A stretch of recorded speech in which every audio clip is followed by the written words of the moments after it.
다 같이 조용히 기도하심으로써 2022년 1월 2일 주일 아침 예배를 성부와 성자와 성령의 이름으로 시작합니다. 성경 봉독하겠습니다. 오늘 이 시간 여러분에게 주신 하나님의 말씀은 구약성경 시편 1편 말씀입니다. 구약성경 시편 1편 1절에서 6절까지 말씀. 저 같은 성경이라면 구약성경 804면입니다. 구약성경 804면 시편 1편 1절에서 6절까지 말씀입니다. 할렐루야. 아멘. 할렐루야. 아멘. 오늘도 주님 전에 오신 여러분들에게 하나님의 은혜와 사랑이 함께 하시기를 주님의 이름으로 축복합니다. 아멘. 새해 복 많이 받으시기 바랍니다. 아멘. 옆 사람과 함께 인사할까요? 언제 어디서나 예수가 그리스도이십니다.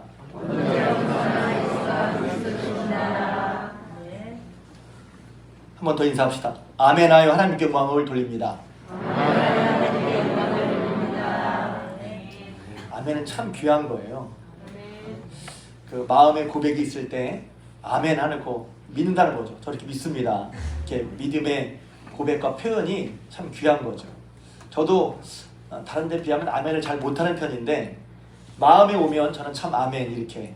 어떤 분이 저를 오해하는 것 같아요. 누구만 아멘 해준다고 그러는데 누구만 아멘 하는 게 아니에요. 마음에 오는 누가 말하든지 마음에 고백이 될 때 아멘 풍성한 거죠. 할렐루야. 오늘은 일부 예배 때 사회 보신 선생님이 기도하시는데 제 마음에 많이 감동이 돼서 예배에 기원하면서 말씀하신 제가 아멘을 여러 번 했어요. 마음에 저도 그렇게 믿습니다. 동의합니다. 아멘이죠. 아멘은 마음과 심령에 은혜가 있습니다. 아멘. 할렐루야. 새해 2020년을 우리에게 주신 하나님께 감사를 드립니다. 그러니까 우린 그냥 새해를 맞이하는 것 같은데 달리 보면 제가 예배 기원 시간에 기도한 것처럼 사실은 2022년이 주어진 것은 이제 새롭게 생명을 받은 거예요. 새로운 날을 받은 거죠. 새로운 기회를 주신 거란 말이에요. 왜냐하면 어떤 문구가 유명한 그러더라고요. 당신이 그냥 의미 없이 보내는 하루는 어제 누군가에 그렇게 절실했던 하루였다. 하루만 더 살고 싶어요. 6개월만 더 살고 싶어요. 이런 분들도 많거든요. 근데 우리에게 새로운 해가 주어졌으니 이게 얼마나 엄청난 기회인가요? 할렐루야. 그러니까 새로운 기회를 얻다고 한 사람들은 야 이거 새롭게 얻은 거구나. 그렇게 하는 사람들은 사는 게 달라지더라고요. 제가 다시 사는 거나 마찬가지예요. 새 생명이라고 생각하면 새로운 기회라고 생각하면 저 한번 죽은 거나 죽었다 사는 거나 마찬가지예요. 그런 사람은 사는 게 달라지라고 보니까 여러분들이 2022년 하나님께서 새로운 기회, 새로운 시간, 새 생명 주다는 것을 알고 감사하면서 2022년 새해를 더 복되게 사시길 주님의 이름으로 축복합니다. 새해를 맞이하면서 각계각층에서 새해의 희망을 품고 새롭게 시작하자, 새롭게 해보자는 그런 움직임들이 있는 것 같습니다. 나라도 그렇고 정부나 기업도 그렇고 한마디로 이제 심기일전해서 더 잘해보자 하는 것이죠. 새해가 됐으니까 그냥 좀 으쌰으쌰해서 잘해보자 그런 뜻입니다. 새해가 되면 제가 이것도 거의 새해 때마다 얘기를 하는 것 같은데 사람들이 두 가지가 바뀐대요. 하나는 책을 많이 산답니다. 새해니까 새롭게 해보자. 그래서 책을 이제 사는 책 도서 판매량이 늘어나고요. 또 하나는 새롭게 운동을 시작한 분들이 많답니다. 아마 우리 교인들 중에서 있을 거예요 아마. 그래서 헬스장 등록을 다른 때보다 새해 벽두에 많이 한다는 거예요. 그것은 뭐냐면 새해에 뭔가 새롭게 해보자. 지난해보다 더 알차고 더 복되고 더 뭔가 의미 있는 삶을 살아보자 하는 그런 마음의 발로인 것이죠. 그러니까 새해 마음을 다잡아서 으쌰으쌰 해보자. 화이팅 해보자. 이런 식으로 그렇게 해보자는 것입니다. 근데 또 한편으로는 다 그렇지 않을 거예요. 어떤 분들은 뭐 그날이 그날인데요. 뭐 작년으로 똑같이 뭘 새롭게 합니까? 그냥 사는 거지 뭐. 이런 분들 혹시 있을 수 있어요. 근데 옳다 그르다를 떠나서 저는 개인적으로 심기일전해서 화이팅 한번 해보자 이렇게 하는 게 더 자신에게 유익하다고 생각합니다.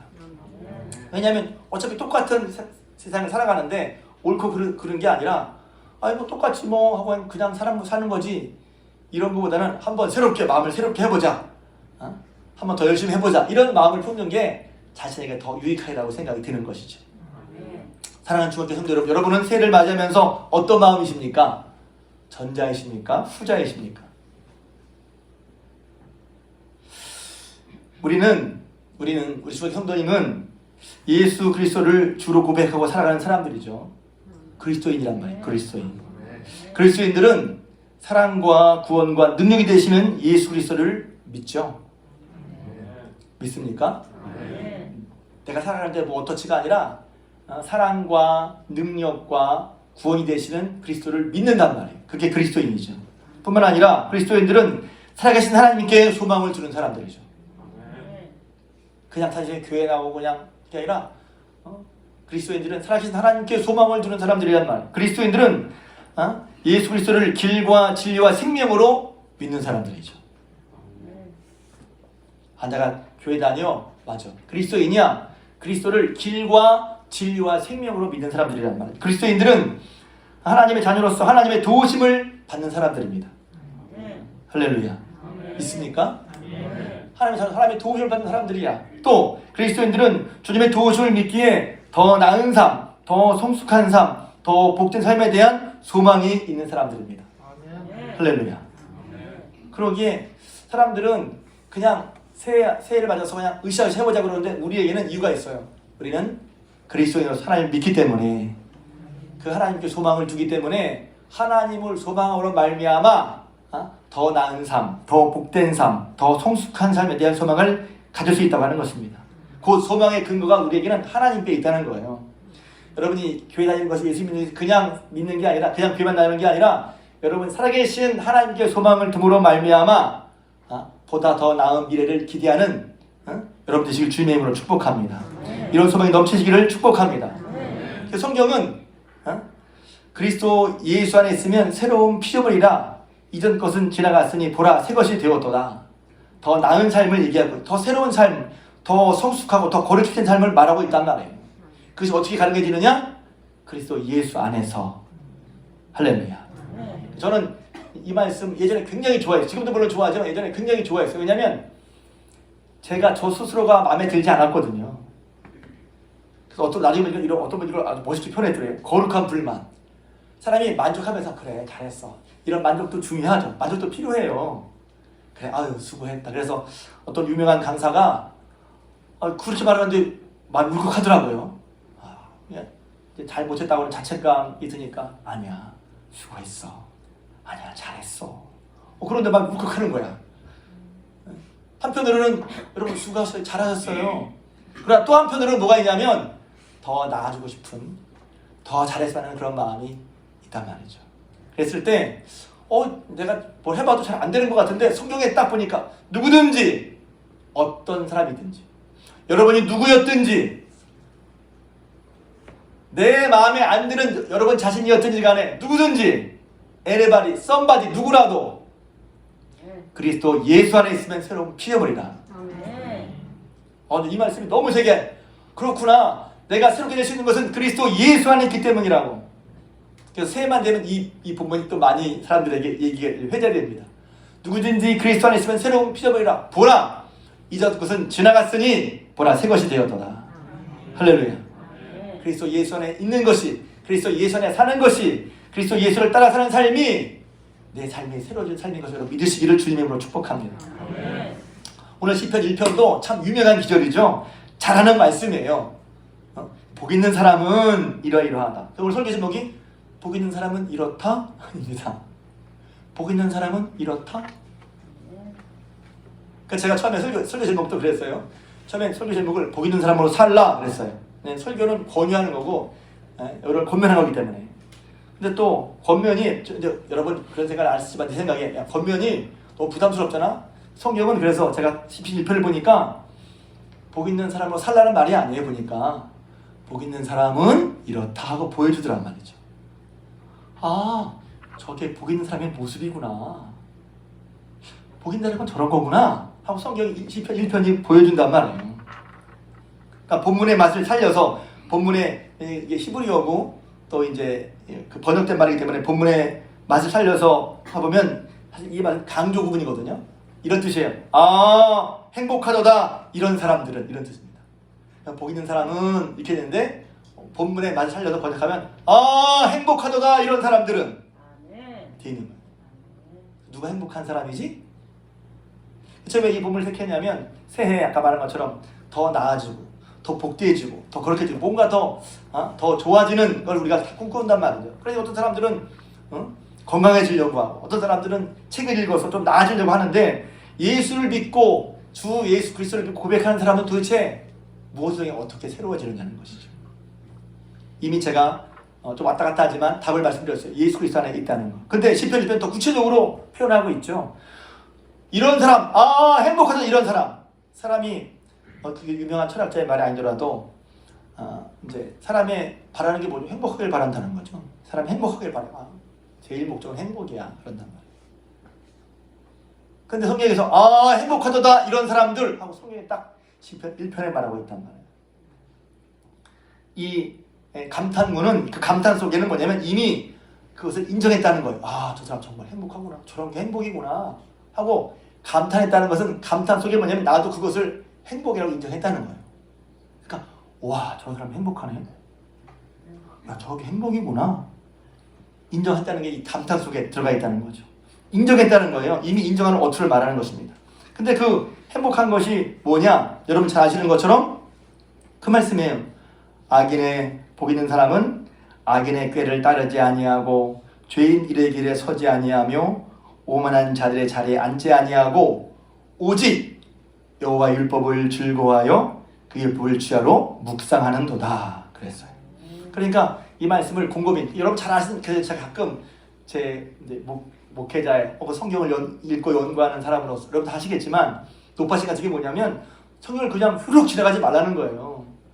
조목조목 잘 한번 꿰어서 묵상해 보라는 거죠. 그러면 시간이 들어가야 되죠.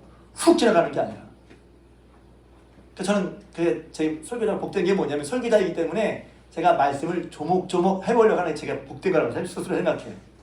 여러분 하시면 되죠. 저는 이제 하나님 말씀 증거하려다 보니까 그것을 조목조목 한번 보게 돼 있어. 잘하는 말씀 같지만 그래서 이것을 한마디로 도대체 행복하도다 이런 사람들이 어떤 사람이 행복한 사람이지? 차포떼고 다 싹 정리하면 이렇습니다.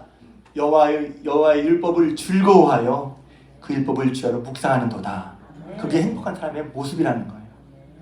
할렐루야. 그럼 믿습니까?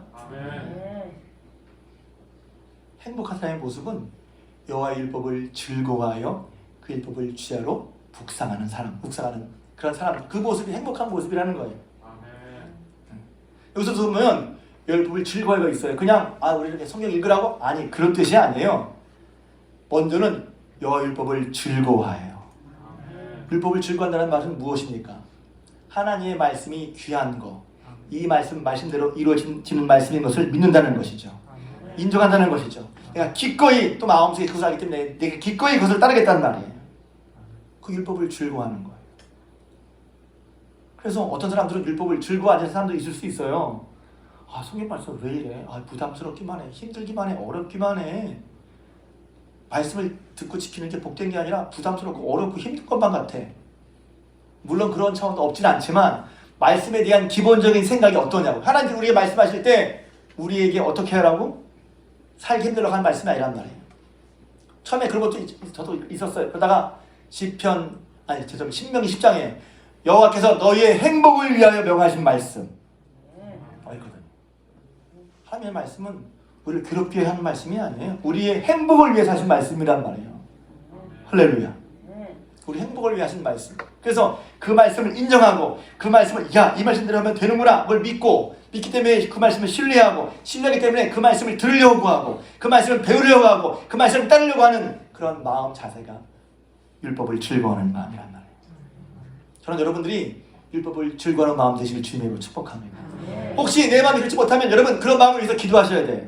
때로 우리는 그 신앙생활 과정 중에 그런 거 있단 말이죠. 하나님 말씀 들을까 아니면 내 생각대로 할까. 좀 이따 그것도 말씀드릴 거예요. 왜 악인의 꾀를 따르지 말고 악인의 꾀가 무엇입니까? 이제 나중에 설명할게 조금 더 자세히 설명하겠지만 하나님 말씀이 아니라 사람들의 생각 하나님 말씀과 벗어나서 이렇게 사는 게 맞아 라고 하는 하나님 말씀 위배된 생각. 근데 왜 그걸 따라가요? 그게 멋있어 보이거든. 그게 좋아 보이거든. 그게 능력 있어 보이거든. 근데 성경 말씀 딱 읽으면 그거는 따르지 않는 거야. 악인의 충고, 악인의 계획, 악인의 생각. 우리는 같은 삶을 살아가는 것 같지만 내 마음속에 어떤 것을 받아들이기가 굉장히 중요하죠. 결국 그 사람은 나중에 보면 아, 그 사람은 그 말씀 받았구나 안 받았구나 알 수가 있어요. 왜? 그 말씀 따라갔으니까. 근데 성경 말씀이 하나님의 말씀을 즐거워하여 인정하고 그 말씀 따라갈 때 우리는 악인의 꾀가 들어올 때 하나님의 말씀으로 악인의 꾀를 물리치는 거죠. 내 속에 나도 모르게 따라서 악인의 꾀가 있었어요. 그러면 악인의 꾀를 따라서 내 모습에서 그 마음을 말씀으로 말미암아 덜어내는 거죠. 그래서 여호와의 율법을 즐거워하는 게 중요한 거예요. 두 번째는 그 말씀을 주야로 묵상한다는 거예요. 묵상한다. 주야라고 그러니까 제가 어떤 분 이제 일부에 이 설교했거든요. 주야라고 그러니까 아, 주야 아침에 한 번, 저녁에 한 번, 두 번. 사실 두 번 해도 되다는 거죠. 한 번도 안 하는 사람이 있을 수 있는데 주야는 매일매일 아침 저녁으로 매일 이런 뜻이기도 하고 또 온종일 이런 뜻이기도 하고 더 확장시키면 평생에 이런 뜻이기도 합니다. 그러니까 평생에 여호와의 말씀을 즐거워해 묵상도 계속해서 입에 읊조린다는 건데 입에 읊조린다는 건 마음과 생각에 잘 배게 한다는 뜻이에요. 그래서 제가 아이들한테 읊조린다를 설명하려다가 뭐라고 할까 어른들은 이게 한약을 다린다 그러면 느낌이 확 와요. 한약을 다리는 거 요새 한약 잘 안 다리잖아요. 옛날에 한약을 다리면 1시간 다리는 게 아니라 몇 시간 동안 다려요. 우려내잖아요. 그래서 제가 아이들 설교할 때는 그랬어요. 뭐에 비유했냐면 김치찌개에 비유를 했네. 김치찌개 잠깐 끓이면 맛 없잖아요. 2번, 3번 오래 끓이면 맛이 있죠. 왜? 그 맛이 우러나서. 매운탕도 그렇죠. 근데 여러분 어른이니까 한약 다리듯이 한약을 다뤄야 우러나잖아요. 그런 것처럼 말씀을 그냥 훅 지나가는 게 아니라 말씀을 읽고 또 외우고 또 그것이 내 마음에 있어서 읊조릴 때 그 말씀의 은혜 영향력이 내게 밴단 말이죠. 잘 들으세요. 제가 머리에 안다고 말하지 않았어요. 몸에 밴다고. 곧 그 말씀이 내 마음과 생각에 와닿는 거죠. 내 마음과 생각을 변화시키는 거야. 마음과 생각이 변하니까 그 다음에 내 길과 행동이 달라지는 거죠. 그래서 우리가 이제 속회 공과 나눔을 할 때 이렇게 하겠습니다, 저렇게 하겠습니다 하는 분들이 많은데 물론 그거 중요한데 먼저는 여러분이 마음의 변화를 받아야 돼요. 조심해서 그것도 말씀드릴게요. 왜 성경은 왜 위대하냐면 그것이 내 마음에 영향을 준단 말이에요. 하나님 말씀 내 마음에 영향을 주니까 내 마음이 달라지고 마음이 달라지니까 다니는 길이 달라요. 악인의 꾀를 따르지 않으니까 죄인의 길에 서지 않는 거예요. 그래서 행복하다. 성경의 말은 행복한 사람이 뭐냐? 사람이 뭐냐? 율법을 즐거워하여 그 율법을 주야로 묵상할 때 그 말씀이 은혜가 내 마음과 심령과 또 사고방식, 가치관, 좀 어려운 말로 가치관, 내 체계에 스며든다는 얘기예요. 그런 사람이 복이 있다는 거예요. 할렐루야. 근데 이렇게 말하면 머리를 이해되는데 아, 정말 복이 있나? 왜? 복이 있는 게 보이면 사람들은 따라 하거든요. 참 신기해요. 그래서 말하는 것보다 한번 느끼게 해줘야 되는 거예요. 왜냐면 제가 말하는 것보다 어떤 의사가 나가지고 탁 하면 그 다음날 말하는 애도 막 시키지 않아도 왜? 자기가 이해가 되고 인정이 되니까. 그러니까 뭐가 복 있는 것이지? 했을 때 그 복 있는 사람의 모습을 아주 눈에 딱 보이게, 눈에 보일 수 있게. 왜? 지난주에 제가 지난 송구역시 때문에 설교하면서 죄송합니다. 왔다 갔다 해서 지난 주일이거든요. 주일이군요. 그 아브라함 얘기할 때 하나님 아브라함 야 내가 네 자손을 많게 해줄게. 얼마나 많게 해준 거야? 감이 안 오니까 밖에 들어가서 별을 보여주셨죠. 저렇게 많게 해줄 거야. 할렐루야. 아버님 그걸 보는데 확 마음에 믿어졌어요. 그러니까 시편 1편도 마찬가지입니다. 하나님 말씀을 따라 하는 게 얼마나 복된 거야? 그랬을 때 복되다고 잘 안 느껴지죠, 여러분. 그래서 시편 1편의 기자가 뭘 설명했냐면 그런 사람은 어떤 사람 같으냐 하고 3절에 비유를 듭니다. 그는 복 있는 사람이죠. 그는 악인의 꾀를 따르지 않고 죄인에게 서지 않고 오만한 자의 자리에 앉지 않고 오직 여호와의 율법을 즐거워해 그 율법을 주야로 묵상하는 사람이죠. 그는 어떤 사람이냐? 시냇가에 심은 나무가 철을 따라 열매를 맺으며 그 잎사귀가 마르지 아니함 같다 그랬어요. 그러니까 복 있는 사람으로서 하나님의 말씀 묵상하는 사람의 삶을 뭐로 비유했냐면 시냇가에 심긴 나무와 같다 그랬단 말이에요. 여러분 이스라엘을 가보면 저는 가봤는데 가보면 이스라엘은 비가 안 오기 때문에 나무들이 크지 않습니다. 큰 나무인데요. 그건 다 물이 있는 오아시스 관계 농협을 해서 물이 있는데 물이 없는 데는요 10대 나무 같은 나무들만 있어요. 나무가 커봤자 1m를 넘지 않습니다. 보통 제 제 키만한 나무들이고 이제 건조하다 보니까 이제 그 주로 잎이 없고 잎이 있으면 죽으니까 주로 가시나무들이 많아요. 씨띠나무가 가시나무고 키가 작아요. 보통 다 그런 나무들만 있단 말이야. 20편 기자가 볼 때 이사야에서 볼 때 보통 나무 그런데 아니 어떤 나무는 키가 크고 잎이 우거져 있는 거야. 눈에 띄죠. 저 나무 왜 저렇지? 눈에 띈 거야. 왜 다른 나무는 다 작고 가시투성인데 저만은 키가 크고 울창하고 잎이 아주 보기에 푸릇푸릇하게 있단 말이지. 딱 보니까 어떤 나무에? 시냇가에 심긴 나무더라. 시냇가에 심긴 나무 왜 저렇지? 눈에 띈 거예요. 왜 저렇지? 시냇가에 심겨서. 이 시냇가는 이스라엘을 보면 좀 이제 이 비유를 이해하셔야 되는데 이스라엘에 비가 많이 오지 않잖아요. 평상시에는 대천, 이제 하천이 있지만 물이 흐르지 않아요. 근데 이제 우기가 돼서 비가 오면 그때 이제 내린 빗물이 그 하천을 따라갑니다. 이런 하천을 와디라고 그래요. 와디. 평상시 물이 없다가 비가 오면 이제 개천이 생기는 거. 주로 대부분 다 와디란 말이에요.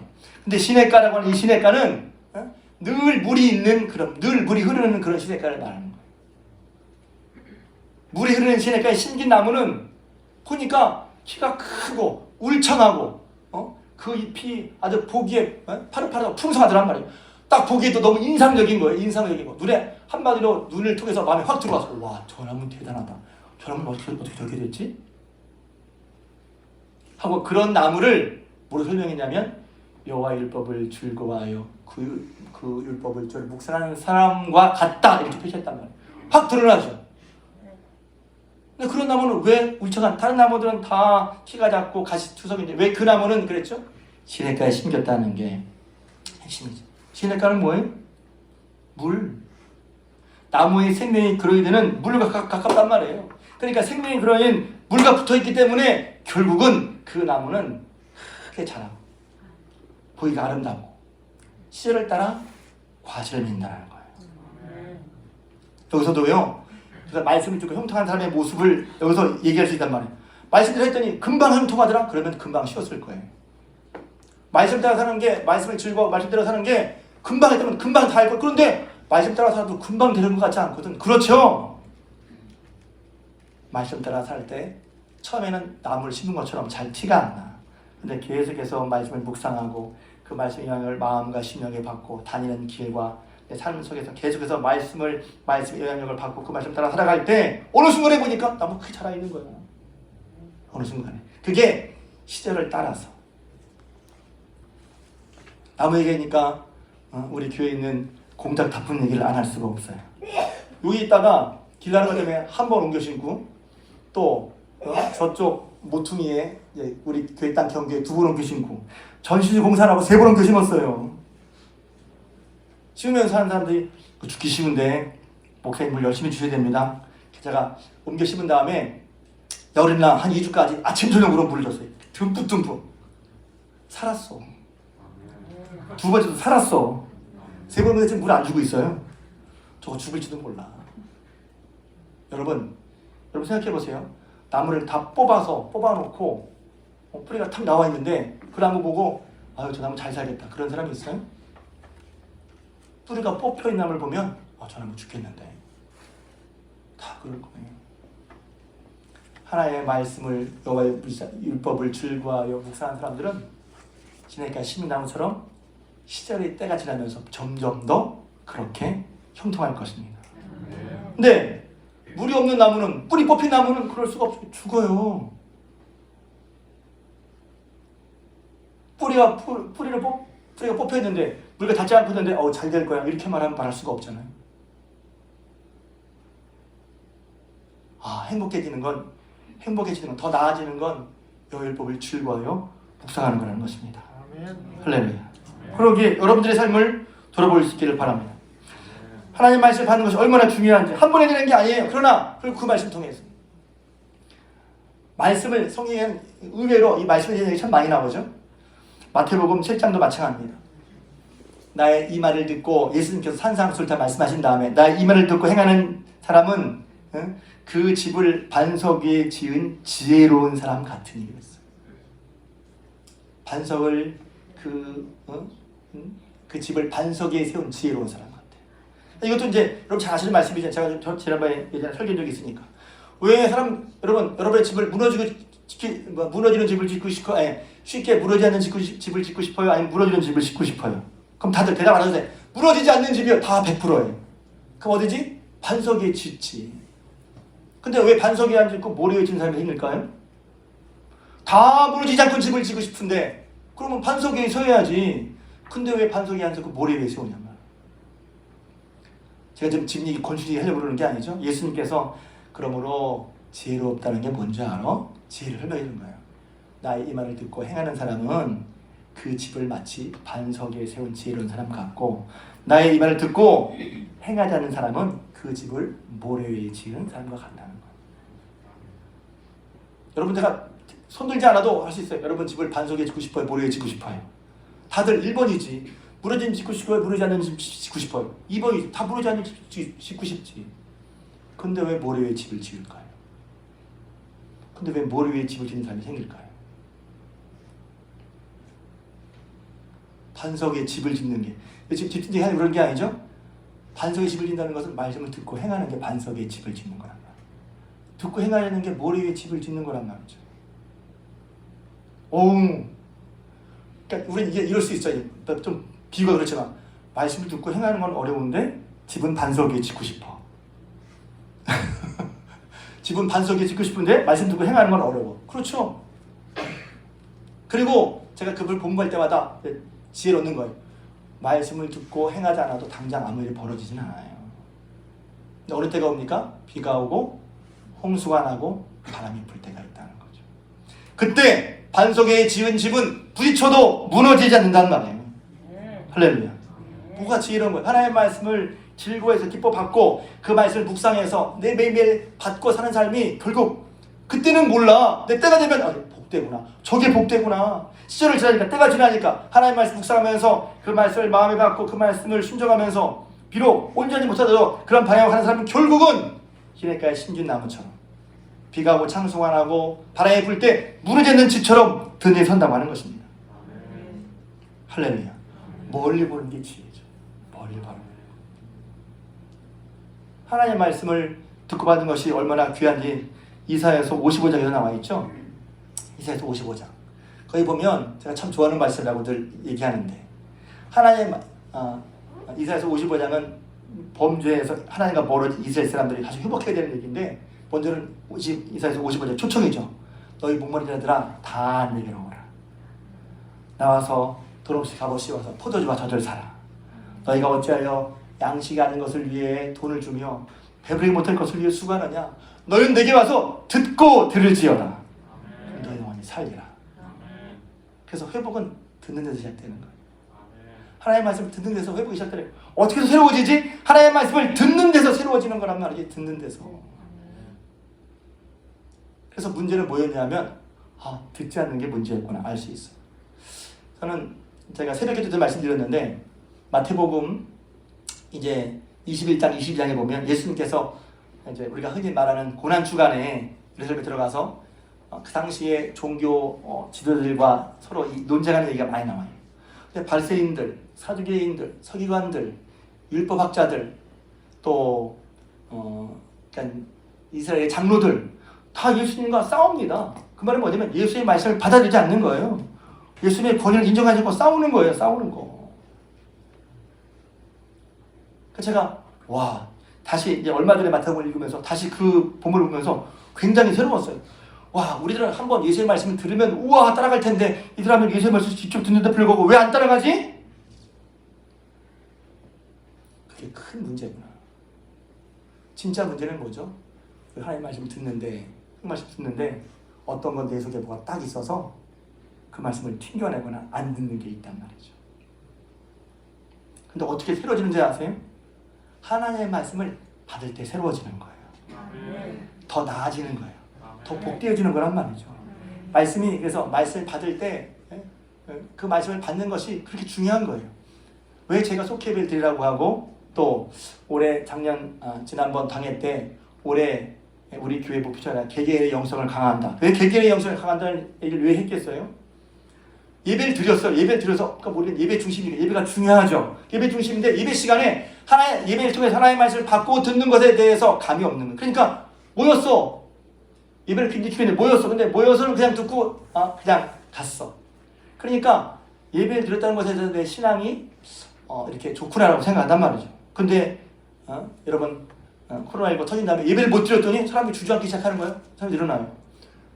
근데 어떤 사람은 안 주저앉아. 왜? 그런 사람들은 예배 시간이나 하는 개인적으로 하나님의 말씀을 듣고 받는 게 분명히 있는 사람들이에요. 예배를 드렸지만 그러니까 예배를 그동안 어떻게 드렸는지도 드러나는 거예요.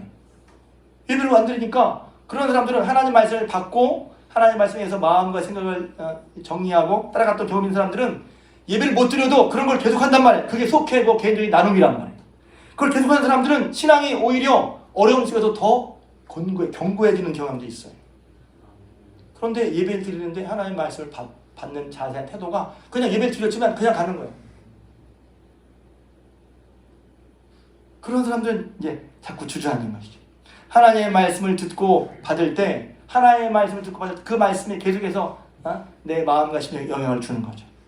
왜 말씀이 중요하냐면 그 말씀은 뭐로 안다 모른다 그 천에서 머물면 되는 게 아니에요. 제가 속회를 드린 다음에 속회를 썰어라는 이게 뭐냐면 그래서 말씀 묵상을 했는데 그 묵상이 내게 더 효과적으로 오래 남아 있으려면 왜 말씀에 좀 표현이 말씀이 약효가 내게 오래 남아 있으려면 오래 기억되려면 제일 좋은 방법 중에 두 가지가 있는데 하나는 써보는 거예요. 써라 왜 안 쓰세요? 이게 아니라 제가 나 이 말씀 오래 갖고 싶은데 그러면 쓰는 거죠. 제가 올해 핸드폰을 바꿨는데 제가 제 말씀을 해받은 건 제 핸드폰에 써놓습니다. 심지어 핸드폰에 기록해놓습니다. 왜? 오래 가거든요. 오래. 두 번째는 오래 한다는 부분 뭐냐면 그것을 말하는 거예요. 왜 나누라 그런지 아세요? 내가 말할 때 오래 목사가 은혜는 게 뭐냐면 설교를 하잖아요. 은혜 받은 걸 설교 말로 하잖아요. 그 은혜가 저에게 오래 갑니다. 그래서 그걸 알기 때문에 여러분 받은 은혜를 써보고 나누라는 거예요. 그게 오래가 나한테 그냥 숙제 어떤 여러분 숙제 같아요. 숙제 같은 말 안 하고 싶지. 숙제 같은 것도 안 하고 싶을 거예요. 근데 그게 아니라 내 영혼에 하나님의 말씀의 은혜가 오래 가도록 약효가 오래 가도록 남아있도록 하는 게 뭐죠? 왜 말씀대로 하면 되는데 잊어버렸어. 그러니까 그 말씀의 은혜가 오래 가도록 하는 방법이 뭐냐면 개인적으로 하나님의 말씀을 마음으로 받고 그런 다음에 그 말씀을 속소리 정리해라. 기록하고 메모해놓고 전 예전에 일기 쓴 적도 있어요. 지금은 잘 안 쓰지만 일기 쓴 적도 있습니다. 그리고 그것을 나누는 거예요. 그럴 때 그 은혜가 내게 오래 간단 말이에요. 해봤으니까 여러분에게 부탁드리는 거예요. 코로나 시대에 모이기 어렵잖아요. 그러니까 온라인으로 모여서 은혜 받은 말씀을 기록해서 나누고 그래서 이제 이따 예배 끝나고 새로 신임원들과 함께 말씀 나눌 때 온라인으로 활용하십시오. 속해 집에서 모이기 어려웠으니 이제는 온라인으로 모이십시오. 얼굴을 보고 예배드리는 거예요. 보통 대부분 어떤 분 어려운데요? 그래서 문명에 이길 쓰는 게 중요해. 카톡은 다 하더라고. 카톡 안 하시는 분? 여기 지금 한 60명, 한 60분 되는데 다섯 손가락 안에 뽑을 거래요? 카톡 안 하시는 분? 장로님 안 하실 것 같고. 권사님, 옛날 핸드폰 쓰시는 권사님, 뭘 그렇게 흠이 되는 게 아니니까. 대부분 다 하실 거래요? 카톡이 너무 좋은 게 이따 설명할 때 딱 한다면 한번 얼굴을 보면서 다 할 수 있어요. 10명까지. 카톡을 꼭 노는 데만 쓰는 거예요? 거기서 예배 드리면 어때? 카톡을 펴놓고 속해 드리면 어때? 그 카톡을 펴놓고 기도하면 어때요? 기도할 수 있잖아요. 그래서 제가 얘기하는 거예요. 카톡으로 기도하십시오. 카톡을 통해서 속해 드리십시오. 카톡을 통해서 교사 교육하십시오. 카톡을 통해서 속해 공과 나누십시오. 지금 청년부 교사들과 카톡으로 지금 교사 교육을 하고 있어요. 교육이 나누는 건데 아무튼 얼마나 물론 모이면 더 좋지만 못 모이니까 그걸 하는 거죠. 왜 그렇습니까? 하나님의 말씀 어떻게든 다 있고 그 다음 말씀이 내게 오래 남도록 하는 게 뭐냐면 그 말씀을 오래 있게 하는 거예요. 그것이 시냇가의 신기나무가 실제로 과실을 맺는 모습이란 말이죠. 할렐루야. 그런 과정을 통해서 어떻게 됩니까? 우리 마음과 심령이 변화를 받는 거예요. 제가 왜 하나님의 말씀이라고 하나님의 말씀 듣는다고 표현하는지 아십니까? 내가 해석하고 내가 깨달아서 내가 쓰면 내가 그 말씀 앞에 있는 것 같은 말이에요. 그게 아니라 나는 내가 먼저 읽고 말씀이 아니라 말씀이 내 위에 있어야 되는 거란 말이에요. 그 말씀을 들으세요. 말씀을 받으세요. 이렇게 말하는 거예요. 내가 깨달은 말씀도 중요하지만 오늘 깨달은 말씀 통해서 하나님이 내게 하게 바라시는 하나님의 뜻이 무엇입니까? 그렇게 말씀을 받아야 한다는 거예요. 아니면 말씀 깨달았네? 자기가 말씀 위에 있으니까 이건 하고 이건 안 하고 그만이야. 그런 게 아니라 그 말씀이 내 속에 들어와서 내 마음을 새롭게 하도록. 그래서 제가 아까 이사야서 55장 얘기하다가 좀 뺑 돌았는데 이사야 55장에 보면 이런 말씀이 있어요. 내 길은 너희들과 다르고 내 생각은 내 생각과 다르다. 그래서 제가 자꾸 왔다 갔다 해서 죄송합니다.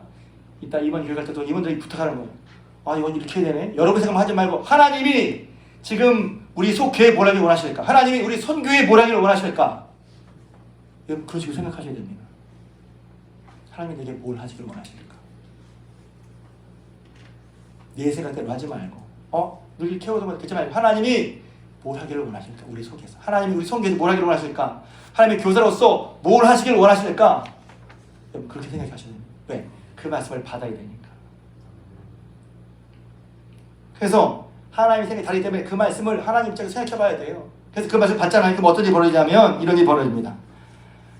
내 말이 나가서 헛되이 돌아오지 아니하고 내가 보내니 형통하는데 그걸 비유로 얘기해요.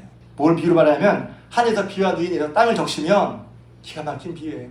하늘에서 비와 눈이 땅을 적시면 그 비와 물이 적신 땅에서 싹이 난다는 거예요. 변화가 있다는 거죠. 종자와 곡식과 열매를 준다는 거예요. 할렐루야. 제가 이전에 설교할 때 그 아프리카의 유명한 가보지 않았지만 세렝게티에 강이 다 말라 있다가 비가 오면 갑자기 거기서 고기가 생겨요. 그래서 되게 신기하다. 죽었던 땅이 살아나는구나. 그런데 제가 자꾸 그런 얘기를 하니까 어떤 분이 알려주더라고요. 목사님, 물고기가요 그 땅 밑에 다 숨어 있는 거예요. 아무튼 죽었던 것 같은 살아난단 말이에요. 왜? 하늘에서 비와 눈이 내리면 땅을 적시면 죽었던 것 같은 땅이 다시 살아나요. 변화의 역사가 있어요. 저는 그 말씀을 믿습니다. 그 말씀도 그냥 땅과 강이 변한다 그 얘기하려고 그런 게 아니라 하나님의 말씀이 접하는 곳에 하나님의 말씀이 닿는 그곳에 하나님의 말씀이 닿는 그 심령에 어떤 일이 일어나냐면 하늘에서 비가 내려 땅을 적실 때 곡식과 종자와 싹을 주듯이 하나님께서 하나님의 말씀이 닿는 그 심령에 놀라운 변화가 나타난단 말이에요. 할렐루야. 기쁨으로 인도한다고 했어요. 평안히 인도한다고 했어요. 세상에 내게 달라 보인다고 했어요. 갇힌 인상이 된다고 했어요. 화석류같이 아름다운 인상이 된다고. 어떤 때? 하나님의 말씀을 받을 때 말합니다. 할렐루야. 그러기에 저는 올해 저도 그렇고 여러분도 그렇고 정말 2021년보다 2022년이 복된 새가 되길 바랍니다. 행복한 새가 되길 바랍니다. 근데 성경 분명히 말해주고 있어요. 이런 사람이 복이 있다. 이런 사람이 복이 있는 모습이야. 복되도다. 행복하다. 이런 사람의 모습. 그것은 다른 게 아니라 여호와의 율법을 즐거워하여 그 율법을 주야로 묵상하는 사람이란 말이에요. 그런 사람은요 결과가 나와 있죠. 처음엔 결과가 안 보이지만 결국 결과가 어떻게 보이냐? 그가 하는 모든 일이 다 형통하리로다. 그가 하는 모든 일이 다 형통하리로다. 분명히 형통을 약속하고 있어요. 성경은 당장 말씀 따라 사는 것이 좋아 보이진 않더라도 당장 결과가 보이지 않더라도 그 마지막은 결국 형통한 삶일 줄로 믿습니다. 악인은 그렇지 않으며 반대로 악인을 얘기하고 있어요. 형통한 사람의 반대가 형통하지 못한 사람인 것 같은데 시편 1편은 악인과 죄인이라고 분명히 말하고 있어요. 아까 죄가 뭐죠? 심각한 얘기지만 아까 죄는 뭐냐면 하나님 말씀을 따르지 않는 거예요. 악과 죄가 뭐죠? 그럼 나쁜 거예요. 범죄하는 거예요. 맞아요. 근데 그 근본에 가면 뭐가 있냐면 악과 죄는 결국 하나님 말씀을 따르지 않는 거예요. 따르는 게 복이라면 따르지 않는 게 죄와 악인 것이죠. 그래서 말씀을 생각하다가 왜 복 있는 사람은 이렇게 얘기하다가 반대는 상대편으로는 복이 없는 사람은 이렇게 되는데 복 있는 사람을 얘기하다가 악인과 죄인이라고 말한다. 복 있는 사람의 반대편인 사람은 복 없는 사람이 아니라 악인과 죄인이에요. 그것도 맞지. 악인과 죄인이란 말이야. 근데 악인은 어떻습니까? 악인은 발에 나는 겨와 같다는 거예요. 심판을 견디지 못한다는 것이에요. 하나님께 인정을 받지 못하고 결국 망하는 길이라고 하는 것입니다. 그러기 우리는 이 말씀 속에 올 새로운 한 해 분명 다시 한번 마음을 새롭게 하시길 주님으로 축복합니다. 아멘. 성경은 분명히 그것도 시편 1편에 살살 말하는 것도 아니고 희미하게 말하는 것도 아니고 분명하게 말씀하시고 계세요. 아, 이런 사람이 행복하다. 이런 사람은 행복한 사람이야. 여호와의 율법을 즐거워하여 그 율법을 주야로 묵상하는 거다. 복되고 살아가는 저럼 되시기를 주님의 이름으로 부탁을 드립니다. 기도하겠습니다. 이제는 우리 주님 예수 그리스도의 은혜와 하나님 아버지의 크신 사랑하심과 성령님의 감화 감동 내주 교통 충만한 역사하심 2022년도 우리의 모든 소망이 하나님께 있음을 고백하며 성삼위 하나님께 예배드린 중앙교회 모든 구속들을 머리 위에와 저들의 가정과 기업 위에 자녀 손 위에 손대는 물산 위에 그리고 이 나라의 민족 더 북한 땅 위에 지금부터 영원토록 함께하옵시기를 간절히 축원하옵나이다. 아멘. 아멘.